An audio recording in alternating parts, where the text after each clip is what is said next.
So I'm going to do a quick analysis of two games that I played. One between Sam, who we've played quite a few games, and another between a user who I'm not sure who they are, but they did see this post that I made on Lichess. Sander had the idea of offering 15 plus 15 sort of slow game on the lower end of a slow game, and do some analysis afterward. So I had two games, and I'm just going to pretty quickly go through them and point out some of the main ideas. So, since I'm already on this game, we'll look at this one first. I've been studying the d4, d5, c4 systems, or more specifically the Moran, Semislav / Moran systems. So a good thing to do when you're analyzing a game that you just played is open it up in Lichess and just see how far you got in opening book before somebody blinked. So this is the traditional Queen's Gambit opening. d4, d5, c4. I'm gonna get my mouse. Hold on one sec.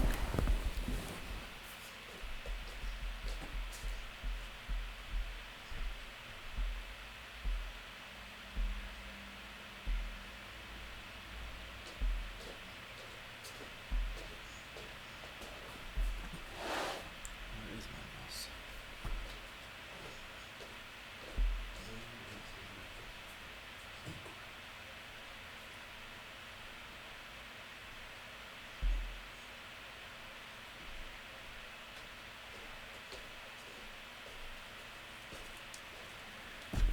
Okay. I want to get the mouse so I can make arrows. Arrows are quite helpful.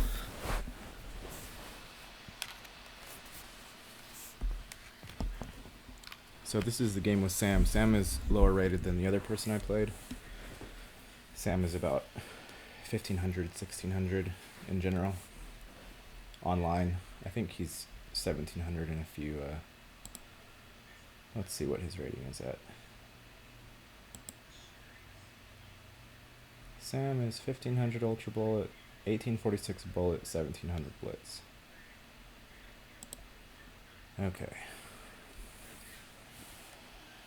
We kind of had the same opening with both games, except Sam, instead of playing one of the knights out, which is pretty traditional here, he played g3, which is sort of Catalan-esque. It can transpose into the Catalan.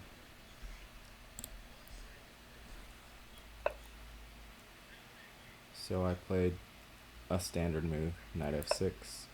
He fianchettoed his bishop. e6.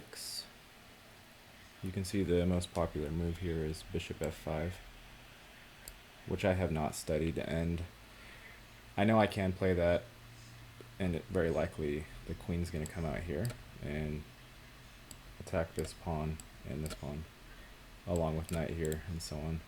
So if we played here, let's see what it would look like. I can just play the queen out. This happens a lot. This actually looks good for black, but that's not how play went. Fianchettoed the bishop. I played e6, knight f3, and I'm just playing simply here. I'm not trying to get any huge edge out of the opening. Knight b to d7. He played knight b d2, which is a little unusual. As you can see, it looks like you can see that his evaluation dropped a little bit when he played that move, just because it's sort of non-standard. Probably if he had played here, it would stay. No, then we go into like note boom type stuff. Okay. So he played here, and I put the bishop on what looks like the best square. Can also play here, of course. And you can see in this opening there's a bunch of masters that have played it. And in this one as well, there's a bunch of masters that have played it. So we're still in opening theory.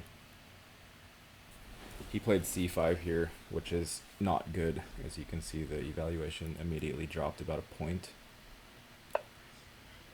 which is about 30 centimons.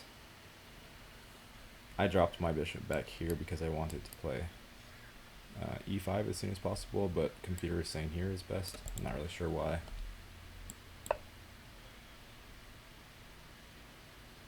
Probably because I can still play e5 takes and knight g4, and then these two are weak.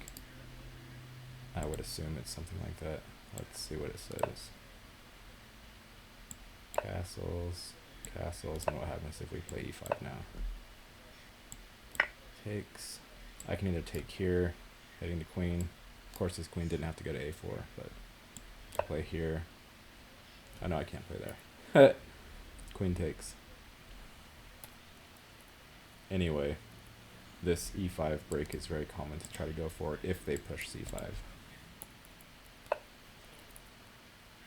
So he pushed, I went back to c7. Still about equal. Black has a slight edge since he pushed c5. I castled queen c2, which is fine, and then I pushed. And if he takes, then black still retains a slight edge because this pawn is a bit over advanced. But he ended up playing here, which was very interesting. And I had never seen this exact position before, so I wasn't really sure what to do here. But my plan turned out to be a little bit off, as you will see. So when I saw this position, I saw that I could trade everything here on e4 and then play f4 and e4. But I missed the technicalities of this possibility. So I took with the knight, I took with my knight, I took with his queen. The computer is saying this is the best move, which retains the black advantage. It's not easy to see why, because white's going to regain this pawn, and white has the bishop pair, I have the bishop pair. Maybe my pawn structure is a little bit more solid here, I'm not really sure. But there's no material imbalance, so it's difficult to see why black is better here for a human. So I didn't want to go for that. I went for this instead, and when I played f5 I knew that he was going to be able to do this, but I calculated some of the lines. I calculated incorrectly, because if he had gotten his queen to b3, then I would have had to give up the exchange by allowing knight f7 check and taking with the rook, and I just missed that. So f4, he played queen back, so it says he already has the advantage here. I guess if I were to push this pawn to make the knight not be able to come here, then the game would have been sort of even, but then he would have taken here, and it would be a very open position in the center, which is not something that I usually play. That's not my style normally. So I pushed the pawn, and immediately now he has check here, knight here, say queen here or queen here.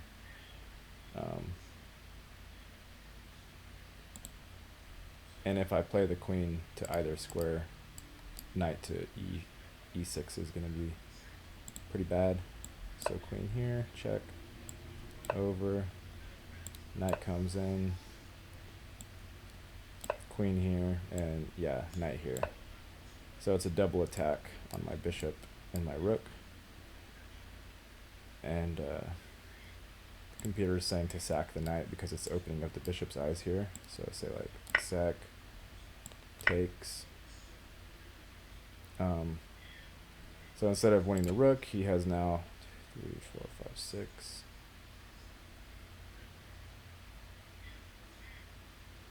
No, this is really weird. What happened here?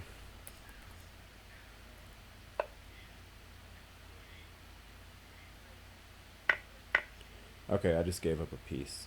Black gave up a piece in this line, as opposed to doing something like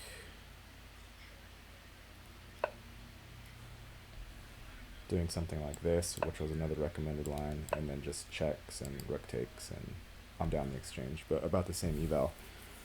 So I made a mistake there by allowing queen to b3.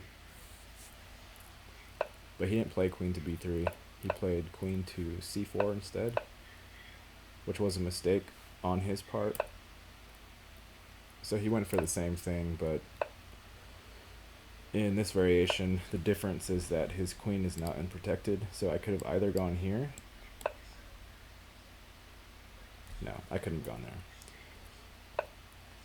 Don't listen to that. The only difference is that his queen is not on b3. It's on c4, and being on c4, this exact move, knight to b6, is a double attack on the knight and the queen. So he has to take with the pawn, and then I take his knight, and I'm a pawn up after he takes here, after he takes back on b6. I think he missed that. So I played knight there, he took the knight, I took his knight, and he played queen c5. And at this point, I calculated far enough, I kind of set a trap for him. I saw that if I played bishop to d6, and he played queen here, because he wants to save this pawn, that I can take here, and queen takes, and then rook a6, and his queen has nowhere to go. I calculated that when he played queen c5, and I wasn't sure if he was going to fall for it or not, but he did fall for it. He should have just moved his queen back somewhere, but he would have just been down a pawn and underdeveloped, and it would have been bad anyway. So the line that I was just talking about happened. I played rook a6.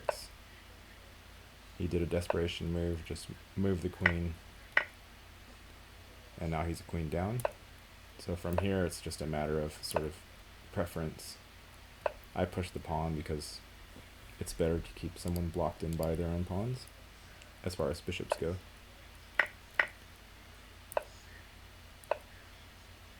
I gave my queen some lift, probably unnecessary, or my king. Bishop back, takes, and this is inviting f4 with a tremendous attack on his king. Takes, and somewhere around here, I saw that if a rook got to this line, and I played here, no, rather, if I got here, and he played anything, just something random, here or here, if a rook gets on this square, then I have mate here. I saw that. So we did this, and the next logical move is to bring my last piece into play, which is my rook, and threaten checkmate.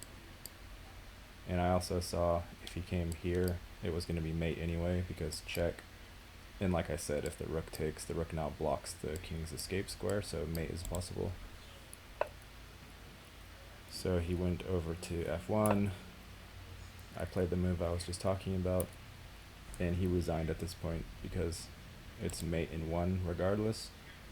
If he takes here, it's mate on h1, and if he moves his king back, then this is mate also. Actually, no, he can come here, and then I take, and he comes here, and then I queen this one with a double check. So like if he had played here, it would be check, here, check, and it's like mate in 2 anyway. This is a pretty mate. So that was the game with Sam. Well played, Sam. You played the opening pretty good. We got to, I think, move 7 or 8 before you played something other than theory. And you played c5. And the more you study openings, you're not always following exact theory, but you start understanding the general principles of the opening, and you know the general ideas. So at the lower levels, that's really all you need. Once you're up to titled level play, you need to know some more lines in depth, but when you're in the under 2000 levels, you don't need it at all. As you can see, I'm 2300 online, and I play inaccuracies quite often. You can see this game. I played this inaccuracy that led his advantage to 2, but he didn't see it. Okay, so that's Sam's game. Now I'm gonna go check out which this thing's going. I think it's going. Gonna go check out my other game.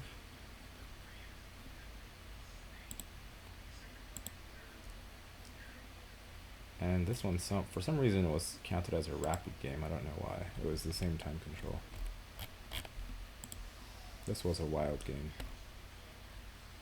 His name was It's Parting. Oh, it's because he sent me 15 plus 10, not 15 plus 15. That's what it was.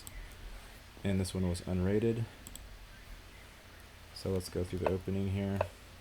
We had the same opening in both games. Except white played g3 instead of knight to c3. So here we're in the 3 knights variation. This position is the standard semi-Slav. This exact position right here. So if you go to the analysis board, you see d43, semi-Slav defense. Most popular move is bishop g5, at which case you can get into the Botvinnik if you want with this move. This move variation brings you exactly into the Botvinnik, and there is tons of theory on this position, and afterward h6 has to be played. And as you can see by the evaluation, it's pretty even, but the material's all over the place. Or not the material, but the game gets crazy from here. Sack, takes. And now this knight is unable to be saved. So that's the Botvinnik, the starting of it, and you can study that as much as you want. But it arises out of the semi-Slav, which is 4 e6. Okay, so he did not play that. He played a more standard, quieter move of e3. So now this pawn can't just be taken for free and try to guard it, as it can in the variations when this pawn is back on e2. So the computer move here, the most popular move here, and the move that I learned is nb to d7, which I played. You can see there are 27,000 games nb d7, and a6 is usually up in there somewhere, but you don't usually play it on this move order. You can play a6 though, if you want to try to confuse your opponent's opening prep. So I played nb d7. Queen c2 is the standard move here, but he played b3, which you can see is number 4. And I have not studied this exact position further in theory, so I just started playing principled moves from here. Put my bishop on a good square, same as in the last game. He played bishop to b2, and as you can see, we're still in theory here at move 7, castles. He plays another logical developing move, and I finally played a6. As you can see, that's not theory here. b6, queen e7, dx c4, knight e4, rook e8 are all better, I suppose, than what I did. It's not easy to see straight off how to punish this sort of inaccuracy though. And of course, if you have top people playing these moves, these guys are probably GMs, then it means that the move is okay at least. So I played a6, he played queen c2, and then I played b5. It looks like you can break here in center if you like.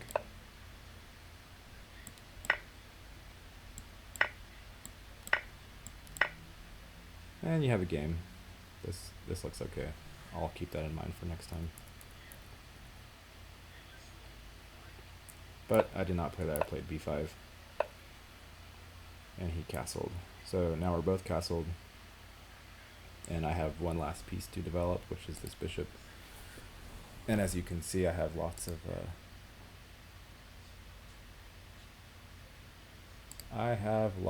of pawns on light squares, and if you look what else is on a light square, it's my bishop. So my bishop is technically very bad right now. But usually some of these pawns end up moving or exchanges happen here, and then the bishop ends up getting some light. He castled. We're still in theory. Again, bx c4, bishop b7, etc. Lots of moves here. So I played bb7. You kind of always want them to play c5 as black because it gives you sort of free play on the queen side with e5, like happened in Samuel's game. But as white, you don't usually want to close the position unless you have a very good reason to do so. So he put his rook in line with my queen. I developed my rook to c8, which the computer says is a mistake because of this, but I played through the line a little bit and it doesn't look like it's any problem for black. Black can just play e5 anyway, and it's not a problem.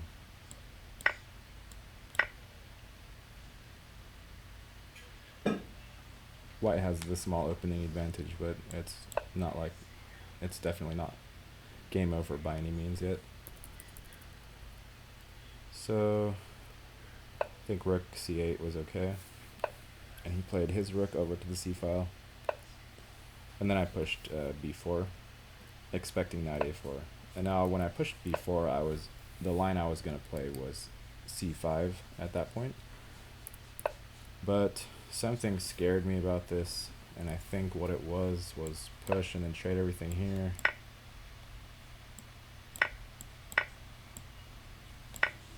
And then I thought he was going to take this one, and I was worried about having to take with one of the pieces and then have this pawn push happen. But it's kind of a moot point because if he opens up the c file, my rook is aimed at his queen. So that has to be taken into consideration anyway. And already the computer is saying that sacks are okay here with a slight edge for black. So I probably should have played c5 like my original plan, but I didn't because I got a little bit worried. Now I know if I get to this sort of position again, I probably can play c5. So I got a little bit worried, and I played kind of a waiting move of queen e7, which is okay. It's not the end of the world. He played his knight. Oh no, he played g3, which is definitely weakening of his king. I don't think that would be great. I could have played c5 again. I did not. I played my knight in, and he played his knight in. So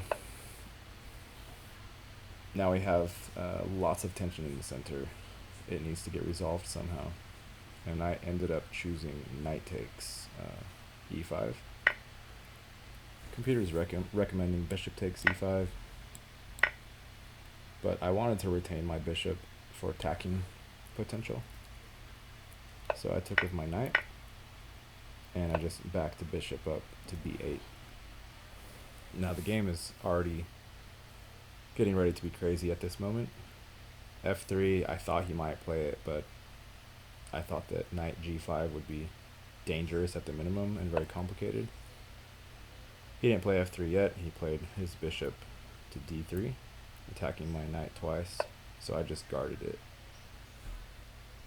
It's important to note here that knight b6 is a move, and I had prepared knight c6 in that case, and I didn't calculate it that much. I thought it would be okay, It's actually not okay. White does end up getting an advantage, but it's not super easy to see. So if he played here, I was going to play knight here. And the problem with that, because I was attacking his knight, right? So I figured it would be okay if he took this pawn. But the problem is he just takes this pawn. I take the knight. And he just takes this knight. And he ends up being... He can either take this one or he can take this one. He ends up being just, I believe, a pawn up in this variation. So like this. And if you count the material, 1, 2, 3, 4, 5 pawns versus 1, 2, 3, 4, 5, 6. So he's just a pawn up with an endgame that I'm going to be suffering in. So I did not really calculate knight b6 correctly. He did not play knight b6, he played f3, and that was a mistake on his part. So I played knight g5, and now the game gets crazy because his king is open. I'm about to open up the diagonal for my bishop, and yeah, it's gonna be crazy from here. So he pushed again. Kind of the only move you want to make is pawn takes on c4. So you're opening up the bishop here, and checks and discoveries are going to happen. That's what I did. He does not want to do this because he's ruining his pawn structure. And this one's about to fall. That's just not good for white at all. So he has to take back. He took back with the queen, and then I gave a check. This just looks scary. Like, it looks really scary for white. I was kind of surprised that he went for this. His rating, by the way, you can see it, 2100. Mine says 1672, but for long games on Lichess, I've gotten it up to 2300. I think my strength is somewhere between 22, 23 over the long haul, like all the rest of my ratings. So I just took this pawn, which probably wasn't super wise. The reason I thought it was okay was because of my bishop. Normally he would bring this over, and then of course there are attacks and double attacks and discoveries on h7, but my bishop was preventing that, so I thought it was okay, and then I thought I could just, you know, make safety for it. This gives rise to a ton of interesting lines, starting with this, and yeah, so like you can see his bishop is now dominating the knight, and where does my knight go? But at the same time, he still can't attack my knight. So if you just look at some of the computer lines, the computer wants to give up an exchange immediately for this light squared bishop so he can take the knight. So computer wants me to play here so he can take this, and this knight is basically toast. But still, I'm an exchange up, and you know, unless the game is +3 or 4, for humans it's not just going to be easily won necessarily, especially if the material imbalance is so unique like this is. So if he had played here, that would have been a crazy game, but he wouldn't know this position just like I didn't know it, so we would make human moves and we would make lots of mistakes. So he didn't play that. He played bishop the other way, which gives me back the advantage. So I just brought my knight back to some safety. He played king f3, which looks crazy because he's still in line with my bishop. I guarded my knight, and I of course would like him to take here because he's opening my queen up with check. And it's also important to note, if he took here and tried to block, then I can just take here, and I have this fork at the end of that line. So for instance, takes, and he was like, oh, I'll just block my queen. Well, that's just bad. Oh, it's also bad because I can just remove the defender altogether, and he just loses his queen. So that's a reason why it's more bad. But at the same time, this is probably still fine for black, still winning because of that fork. You don't always need to make the best move, you just need to make a good move. So I guarded, he played rook over instead, and I just guarded that h-pawn. He played his other rook in, which is also a good move. I played f5, which, as you can see, the eval changed from -2 to roughly even again because of the en passant capture. Now, I didn't see necessarily what was good about this. I didn't see how to take advantage. The computer is saying take the bishop, can't take with the king, so you gotta take with the queen. And it's just saying blast open. Just blast open. Open up the bishop. Now this pawn is weak. His king's open. See, you don't always need to make like the craziest attacking moves. That's sort of patience that I need to learn as a player. So I played a crazy move, and he played the en passant capture. I have to take with the knight. If I take with the rook, I just lose the exchange. So I gotta take with the knight. Bishop takes is the best computer move. He didn't do that. He played bishop takes there, which is also super scary. Check. And he blocked with the pawn. Now, in this position, I was not 100% sure how to proceed. As you can see, the computer says it's completely equal, so you basically need to protect what's hanging, essentially, which I did not do. It's recommending queen f7 to protect e6. Now, I wanted to give that e6 pawn up, which actually turns out to be a mistake. I wanted to play there, which I did, and if he was going to take this pawn, I was going to play rook here. I can't play the other rook over because then he'll just take my knight with his queen. So I would have to play this rook over, and what I did not notice, see, visually speaking, my rook is guarding c5 right now, but when he takes here and I bring the rook over, no longer is my rook guarding c5, so this knight can take and do an intermezzo on my queen, while my rook is also attacking, while my rook is also attacking his queen, which I missed. Right, so if we went down this line, queen takes, and I went here, that's a weird move. It's saying somehow bishop here is okay. Okay, rook here, then he just takes this pawn. And I take, he takes my queen. And yes, this pawn is still hanging, I guess. But now we have this problem here, which is not good, so it's not even really hanging. So that was a big oversight by me. He ended up taking this pawn on c5, which was a big blunder, simply because I just give up the exchange and open up his entire king, which is what we did. He probably regretted it immediately afterward. So check. It's not super easy to see the win here though, however, and I was down to something like 30 seconds here.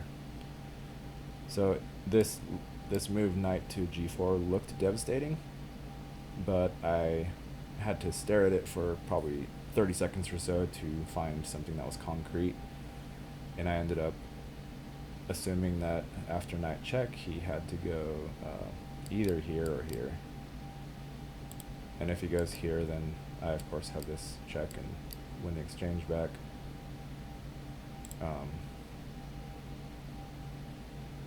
Well, there's lots of dangerous, the whole thing is dangerous, so I played knight check. What happens if he goes to f? No, he can't go to f1 because then this knight is hanging. So I did see that. I saw that he had to play king here, and then at this point I noticed that my king was vulnerable, so I just played a very natural move of rook to f7. And he had a good idea here, which was rook to d8, threatening mate in 1.